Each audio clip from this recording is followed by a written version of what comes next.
నమస్తే ఫ్రెండ్స్, నేను మీ Sravani Harsha. Welcome back to our channel. ఇవాళ మన కథ ప్రియమైన శత్రువు పార్ట్ 17.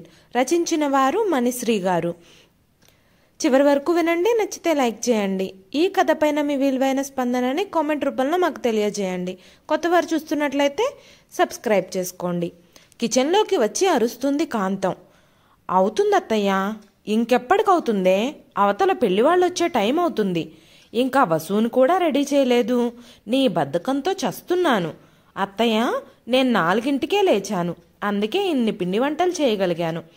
అయినా నన్నే అంటారేంటి మీరు? సర్లే, ముందెళ్ళి వసూని రెడీ చెయ్యి. అలాగే అత్తయ్య. కిచెన్లో నుండి వసూ దగ్గరకు వచ్చింది నేత్ర. వసూ, టైం అవుతుంది, చీర కట్టుకుని ఉంటే నేను వచ్చి రెడీ చేసేదాన్ని కదా. నాకు ఈ చీర నచ్చలేదు నేత్ర. నీ చీర ఇస్తావా? నా దగ్గర ఇంత మంచి చీరలు ఏమీ లేవు కదా. అదే నీ బర్త్డే రోజు మీ బాస్ ఇచ్చారని చెప్పావు కదా, ఆ శారీ చాలా బాగుంది, అది ఇవ్వు. కానీ అది నేను ఆల్రెడీ ఒకసారి కట్టుకున్నాను. అబ్బా పర్లేదులే, చూసేవాళ్ళకి ఆ విషయం తెలుస్తుందా ఏంటి? వెళ్ళి తీసుకురా. జై ఇచ్చిన చీర తీసి వసూకిచ్చింది నేత్ర. తను చీర కట్టుకొని వచ్చి అద్దం ముందు నిలబడింది. వావ్ నేత్ర, శారీ అద్దిరిపోయింది తెలుసా. మీ బాస్కి మంచి టేస్ట్ ఉందే. సరేలే కూర్చో, రెడీ చేస్తాను. వసూని కుర్చీలో కూర్చోబెట్టి రెడీ చేస్తుంది. నగలన్నీ పెట్టి అద్దంలో చూసుకోమని చెప్పటంతో వసు పైకి లేచి చూసుకుంది. వావ్, బాగా రెడీ చేసావు నేత్ర. నేత్ర, అయ్యిందా? కాంతం లోపలికి వచ్చి వసూని చూసి మెటికలు విరుస్తుంది. నాదిష్టే తగిలేలా ఉందే. ఇదిగో నేత్ర, పెళ్లివాళ్ళు వెళ్లే వరకు నువ్వు కిచెన్ నుంచి బయటికి రావడానికి వీల్లేదు, అర్థమైందా? సరే అత్తయ్య, వెళ్ళు, మిగతా పని చూడు. నేత్ర అక్కడి నుంచి కిచెన్లోకి వెళ్ళిపోయింది. కాంతం కూడా బయటకొచ్చి మిగిలిన ఏర్పాట్లు చేస్తుంది. గదిలో ఉన్న నేత్ర ఫోన్ రింగ్ అవ్వటంతో ఫోన్ తీసి చూసింది వసు. నేత్ర జయదేవ్ అని ఉందేంటి? జయదేవ్ వాళ్ళ బాస్ పేరు కదా, దీని పేరు పక్కన యాడ్ చేసుకుందేంటి? మనసులో అనుకుంటూనే కిచెన్లోకి వచ్చింది వసు. నేత్ర, మీ బాస్ ఫోన్. చెయ్యి బాలేదు వసు, ఆన్ చేసి చెవి దగ్గర పెట్టు. నేత్ర చెప్పినట్టే కాల్ రిసీవ్ చేసి నేత్ర చెవి దగ్గర పెట్టింది. చెప్పండి సార్, ప్రాజెక్ట్ ఫైల్ పూర్తయిందా? నిన్ననే అయ్యింది కదా సార్, మీ టేబుల్ మీదే పెట్టాను, కుడివైపు 2వ ర్యాక్లో ఉంది చూడండి. ఓకే, త్వరగా వచ్చేయి, ఇక్కడ చాలా పనుంది. ఓకే సార్, వచ్చేస్తాను. వసు ఫోన్ తీసి కట్ చేయకుండానే చేతిలో పట్టుకుంది. ఏంటే, నీ బాస్ నిన్ను వదిలి ఉండలేకపోతున్నాడా? చిచ్చి, అవేం మాటలు, ఫైల్ కోసం ఫోన్ చేశారు. అలాగా, అంటే ఆయన మీద నీకు ఎలాంటి ఫీలింగ్ లేదా? తప్పు వసు, ఆయన నాకు బాస్, నేను ఎంప్లాయీని, అంతే. అంతేనా? మరి ఆయన కాంటాక్ట్ నేత్రా జయదేవ్ అని ఎందుకు ఫీడ్ చేసుకున్నావు? నీ మొహం, నేను ఫీడ్ చేసుకోవడం ఏంటి? అది ఆయనిచ్చిన ఫోనే, కంపెనీ పేరు కూడా అదే కదా, అందుకే ఆయన కాంటాక్ట్ ఆ పేరు మీద ఫీడ్ చేసి ఇచ్చారు. కానీ నాకెందుకో మీ బాస్ నిన్ను ఇష్టపడుతున్నాడేమో అనిపిస్తుంది. ఫోన్లో వసు మాటలు విన్న జై తనలో తానే నవ్వుకుంటాడు. నీకు అర్థమైంది, కానీ ఆ పిచ్చిదానికి అర్థం కావడం లేదు. వసు, అలా మాట్లాడొద్దన్నానా? ఆయన ఎవ్వరితో అయినా ఫ్రెండ్లీగానే ఉంటారు, అది ఆయన మంచితనం, దాన్ని మనం తప్పుగా అర్థం చేసుకోకూడదు. ఓహో, అంటే మంచివాడే అన్నమాట. మొదట్లో తేడాగా ఉన్నాడని చెప్పావు. అప్పుడు ఆయన బిహేవియర్ అర్థం కాక అలా అనిపించింది. ఇప్పుడు కొంచెం క్లారిటీ వచ్చిందిలే. మంచివాడే కానీ కొంచెం తిక్కలోడు. లేకపోతే నిన్న అరగంట లేటుగా వెళ్ళానని 4 గంటలు ఎక్స్ట్రా పని చేయించుకున్నాడు. ఇవాళ లీవ్ అడిగితే హాఫ్ డే తీసుకో, లీవ్ కుదరదు అన్నాడు. వసు నవ్వుతుంది. ఈ వంటలు పూర్తి చేసి ఆఫీస్కి వెళ్ళాలి. నువ్వెళ్ళు, ఇక్కడే ఉంటే చెమట పట్టి మేకప్ పాడవుతుంది. వసు అక్కడి నుంచి వెళుతూ ఫోన్ వైపు చూసింది. అప్పటి వరకు ఆన్లోనే ఉంది. అప్పుడే జై ఫోన్ కట్ చేసి నవ్వుకుంటూ చైర్లో కూర్చున్నాడు. ఎదురుగా అజయ్ ఆశ్చర్యంగా తన వైపు చూశాడు. ఏమైంది? మీ సిస్టర్ తిట్టుకుంది నన్ను. ఎందుకు? ఇవాళ లీవ్ కుదరదన్నాను కదా, అందుకు. లీవ్ ఇవ్వచ్చు కదా. ఇవ్వచ్చు, తర్వాత నేను కూడా వెళ్ళి నీ ఫ్లాట్లో కూర్చోవాలి. ఇక్కడ వర్క్ ఎవడు చేస్తాడు? అలా అయితే ఇదే బెటర్. జై నవ్వుతూ ఫైల్ తీసుకున్నాడు. పెళ్లివాళ్లు రావటంతో కాంతం ఇంట్లో హడావిడి మొదలైంది. నేత్ర వంటగదిలో ఉండే వాళ్ళకు కావలసినవి బయటకు అందిస్తోంది. పెళ్లి వాళ్లతో మాట్లాడుతూ కూర్చుంది కాంతం. ఇంతలో పెళ్లి కొడుక్కి ఫోన్ రావటంతో ఫోన్ తీసుకుని పెరటి వైపు వచ్చాడు. ఫోన్ మాట్లాడుతూ ఎదురుగా ఉన్న విండో వైపు చూశాడు. నేత్ర వండిన పిండి వంటలు సర్దుతూ కనిపించింది. చెమటలు పట్టిన శరీరం, మొహం మీదికి వాలిన ముంగురులు, ఎలాంటి అలంకారం లేకపోయినా మెరిసిపోతున్న నేత్ర అందం అతని కళ్ళని ఇట్టే కట్టిపడేసింది. వాళ్ళ నాన్న పిలవటంతో ఫోన్ కట్ చేసి లోపలికొచ్చి కూర్చున్నాడు. వసుని తీసుకొచ్చి అతని ఎదురుగా చైర్లో కూర్చోబెట్టింది కాంతం. ఇద్దరూ ఒకరికొకరు చూసుకున్నారు. మాట్లాడుకు రమ్మని ఇద్దరిని పెరటి వైపు పంపించటంతో అక్కడే చైర్స్ వేసి కూర్చున్నారు. మీ పేరు? వసుంధర. మీ పేరు? కైలాష్. మీరు ఏమీ అనుకోకపోతే ఒక విషయం అడగొచ్చా? అడగండి. ఈ శారీ మీది కాదు కదా? మీకెందుకు అలా అనిపించింది? ఒకసారి ఫ్రెండ్స్తో ఒక హోటల్కి వెళ్ళాను. అక్కడే ఈ శారీలో ఒక అమ్మాయి కనిపించింది. సేమ్ శారీస్ చాలామంది దగ్గర ఉంటాయి కదా? నిజమే, కానీ ఆ అమ్మాయి కూడా మీ ఇంట్లోనే ఉంది కదా, అందుకే అడిగాను. ఈ శారీలో నేను చూసిన అమ్మాయి తనే. నేత్ర వైపు చూయించాడు. వసు తలదించుకుని కూర్చుంది. నిజం చెప్పాలంటే ఈ శారీ మీకంటే తనకే బాగా సెట్ అయింది. జరిగేది మన పెళ్లి చూపులు కైలాష్ గారు. ఇలా పరాయి వాళ్ల గురించి మాట్లాడి టైం వేస్ట్ చేయకండి. సారీ, మీ గురించి చెప్పండి.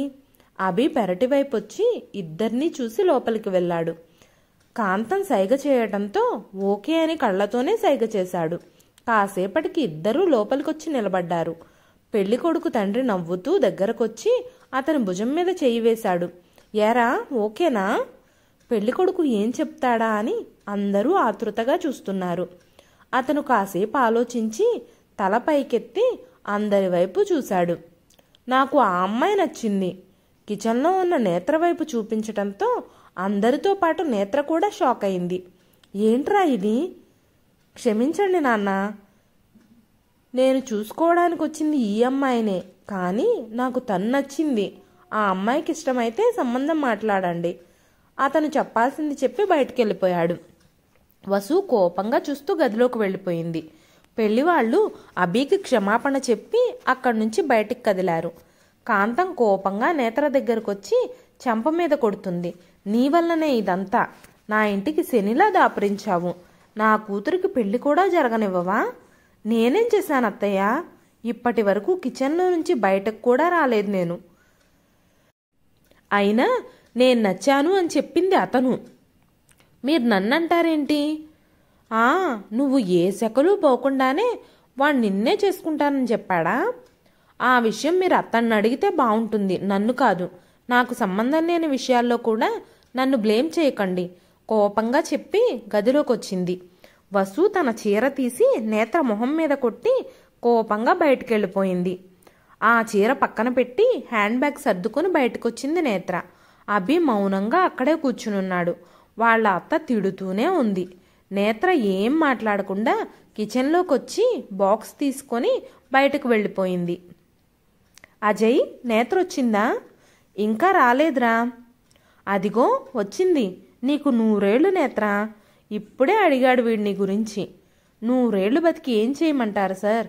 ఈ ప్రాణం ఎంత త్వరగా పోతే అంత మంచిది. జై ఫైల్ పక్కన పెట్టి నేత్ర వైపు చూశాడు. తన చెంప మీద చేతి గుర్తు చూడగానే అర్థమైంది ఏదో జరిగింది అని. అజయ్, అదేంటి నేత్ర అలా అనేసావు అన్నాడు. ఏం లేదులేండి సార్, ఫైల్స్ ఇవ్వండి. ఫైల్స్ సంగతి తర్వాత చూడొచ్చు. పెళ్లి చూపుల సంగతి ఏమైంది? ఏమవుతుంది? విరిగి ముక్కలైంది. అంటే ఆ వెధవ మేం పెట్టినవన్నీ తిని నేను నచ్చాను అని చెప్పి చచ్చాడు. వాట్? జై అజయ్ ఒక్కసారే అన్నారు. అదే కదా, వాడు నాకు దొరకాలి. ఒకరిని చూడ్డానికి వచ్చి ఇంకొకరు నచ్చారు అంటే పాపం ఆ అమ్మాయి మనసు ఎంత బాధపడుతుంది. కొంచెం కూడా సెన్స్ లేదు అతనికి. ఛీ, మనుషులు ఇంత దారుణంగా ఎందుకు తయారయ్యారు? అసలే మా అత్త నన్ను ప్రతి విషయంలో బ్లేమ్ చేస్తూనే ఉంది. ఇప్పుడు కొత్తగా ఇదొకటి. అంతా నా కర్మ సార్. ఇంకెప్పుడు నాకు లీవ్ మాత్రం ఇవ్వకండి. నేను అడిగినా సరే ఇవ్వద్దు. ఓకే, కూల్ నేత్ర, కాఫీ తాగుతావా? తల పగిలిపోతుంది సార్, తాగుతాను. అజయ్ 3 కాఫీ చెప్పు. అజయ్ ఫోన్ చేసి కాఫీ చెప్పాడు. కాసేపటికి కాఫీ రావటంతో సైలెంట్గా తాగి రిలాక్స్డ్గా ఊపిరి తీసుకుంది. Thanks sir. ఏం జరిగింది అని మీరు అడిగి ఉండకపోతే సాయంత్రం వరకు ఆ విషయాన్ని మనసులో పెట్టుకుని బాధపడేదాన్ని. ఇప్పుడు బయటకు వచ్చేసింది కదా, రిలాక్స్గా ఉంది. నేను వర్క్ చూస్తాను. నేత్ర నవ్వుతూ ఫైల్స్ తీసుకొని తన క్యాబిన్లోకి వెళ్ళిపోయింది. జై, నువ్వింకా ఆలస్యం చేయడం మంచిది కాదు. ఏదో ఒకటి చేసి ముందు నీ ప్రేమ విషయం నేత్రకి చెప్పు. అదే ఎలా చెప్పాలో అర్థం కావడం లేదురా. ఇప్పుడిప్పుడే తనకి నా మీద నమ్మకం కలుగుతుంది. తన పర్సనల్ విషయాలు నాతో షేర్ చేసుకుంటుంది. ఇలాంటి సమయంలో నేను ప్రేమిస్తున్నానని చెబితే, తన స్నేహాన్ని నేను అడ్వాంటేజ్గా తీసుకున్నాను అనుకుంటే అది నేను భరించలేనురా. అలా అని ఎప్పటికీ ఇలానే ఉండిపోతావా? లేదు, కొంచెం టైం తీసుకోవాలి. తను నన్ను పూర్తిగా నమ్మాలి. అప్పుడే నా ప్రేమ విషయం తనకి చెప్పగలను. నువ్వు చెప్పిందే నిజమే. ఇప్పుడే చెప్తే తను జాబ్ రిజైన్ చేసే అవకాశం కూడా ఉంది.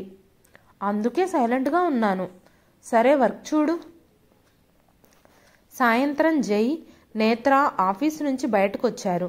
నేత్ర కారు ఎక్కబోతూ జై దగ్గరకు వచ్చి బ్యాగ్ నుంచి ఒక బాక్స్ తీసి జై చేతికిచ్చింది. ఏంటిది? అది వసు పెళ్లి చూపులకని చాలా పిండి వంటలు చేశాను సార్, మీకోసం అని తీసుకొచ్చాను. నువ్వు చేసావా? అవును సార్. మీకు నచ్చితే తినండి. తప్పకుండా. Thanks Netra. Bye sir. Netra కారులో కూర్చుంది. తన కారు వెళ్లే వరకు అక్కడే నిలబడి చూస్తూ ఉండిపోయాడు. బాక్స్ చూసి నవ్వుకుంటూ కారులో తన పక్క సీట్లోనే పెట్టాడు. ఇంతలో జై ఫోన్ రింగ్ అయింది. వాళ్ళ అమ్మ నెంబర్ చూసి నవ్వుతూ ఫోన్ లిఫ్ట్ చేశాడు. మా, బయలుదేరాను. సరే, త్వరగా రా. అలాగే మా. ఫోన్ కట్ చేసి కార్ స్టార్ట్ చేశాడు. నేత్ర ఇంటికి చేరేసరికి అభి బయటే కూర్చుని ఆలోచిస్తున్నాడు. నేత్ర దగ్గరికి వెళ్ళి పక్కనే కూర్చుంది. సారీ బావా, వసు పెళ్ళి నా వల్ల. లేదు నేత్ర, ఇందులో నీ తప్పే ఉంది. నేను దాని గురించి ఆలోచించడం లేదు. మరి దేని గురించి ఆలోచిస్తున్నావు? నాన్న ఆపరేషన్ టైం దగ్గర పడుతుంది. డబ్బులు సర్దుతా అన్నవాడు ఇప్పుడు కుదరదని చెప్తున్నాడు. ఏమంటున్నావు బావా? ఇప్పుడెలా? అదే అర్థం కావడం లేదు. నాన్నకేమైనా అయితే? అలా అనుకు బావా, మావయ్యకి ఏం కాకూడదు. ఏమో నేత్ర, 4 రోజుల్లో ఆపరేషన్. అమౌంట్ చూస్తే సగం కూడా అడ్జస్ట్ అవ్వలేదు. ఏం చేయాలో అర్థం కావడం లేదు. అభి పైకి లేచి బయటకు వెళ్ళిపోయాడు. నేత్ర అక్కడే కూర్చుని ఉండిపోయింది. ఇప్పుడు ఎలా? మామయ్యని ఎలా కాపాడుకోవాలి? జై వాళ్ళ అమ్మ ఒడిలో తలపెట్టి పడుకున్నాడు. ఆవిడ తల నిమురుతూ జైతో మాట్లాడుతుంది. జై తెచ్చిన బాక్స్ పక్కన కనిపించేసరికి చేతిలోకి తీసుకొని చూసింది. ఏంట్రా ఇది? అదా, నీ కోడలు పిండి వంటలు చేసిందట. నా కోసం అని తెచ్చింది. నిజమా? బాక్స్ తెరిచి చూసింది. సున్నుండలు, అరిసెలు, ఇంకా వేరే పిండి వంటలు కొంచెం కొంచెం సర్దింది. అన్నీ కొంచెం కొంచెం టేస్ట్ చేసి జై వైపు చూసింది. అదిరిపోయాయిరా. ఎప్పుడో చిన్నప్పుడు మా అమ్మమ్మ చేస్తే తిన్నాను. మళ్ళీ ఇప్పుడే తినడం. కానీ రుచి మాత్రం అద్భుతంగా ఉంది. ఎవరనుకుంటున్నావమ్మా? నేత్ర చేసిందంటే ఆ మాత్రం ఉండాలి కదా. రాధ నవ్వుతూ జై తల నిమురుతుంది. ఇంకెన్నాళ్ళురా, నీ ప్రేమ విషయం చెప్పేయొచ్చు కదా. తను ఒప్పుకుంటే వెంటనే మీ పెళ్లి చేసేసి నా కోడల్ని నా ఇంటికి తెచ్చేసుకుందాం. నాకు చెప్పాలనే ఉంది, కానీ భయంగా ఉందమ్మా. ప్రేమున్న చోట భయం అనేది కామన్. అలా అని పిరికివాళ్ళ ఉండిపోకు, అర్థమైందా? ఇప్పుడు చెప్పే పరిస్థితి లేదమ్మా, అర్థం చేసుకో. సరే, కానీ ఎక్కువ ఆలస్యం కూడా ప్రమాదానికే దారితీస్తుంది. ఆ విషయం మనసులో పెట్టుకో. సరే, వెళ్ళి పడుకో, లేట్ అవుతుంది. పర్లేదు, కాసేపు కబుర్లు చెప్పు. మళ్ళీ నాకు ఎప్పుడు కుదురుతుందో. రాధ మాటలు వింటూ నిద్రలోకి జారుకున్నాడు జై. నుదుటి మీద ముద్దు పెట్టి తల నిమురుతూ అలానే కూర్చుంది తను. నెక్స్ట్ పార్ట్ కోసం మన ఛానల్ని సబ్స్క్రైబ్ చేసుకోండి. ఈ కథ పైన మీ విలువైన స్పందనని కామెంట్ రూపంలో మాకు తెలియజేయండి. నెక్స్ట్ పార్ట్తో మళ్ళీ కలుస్తానండి. అంతవరకు సెలవు.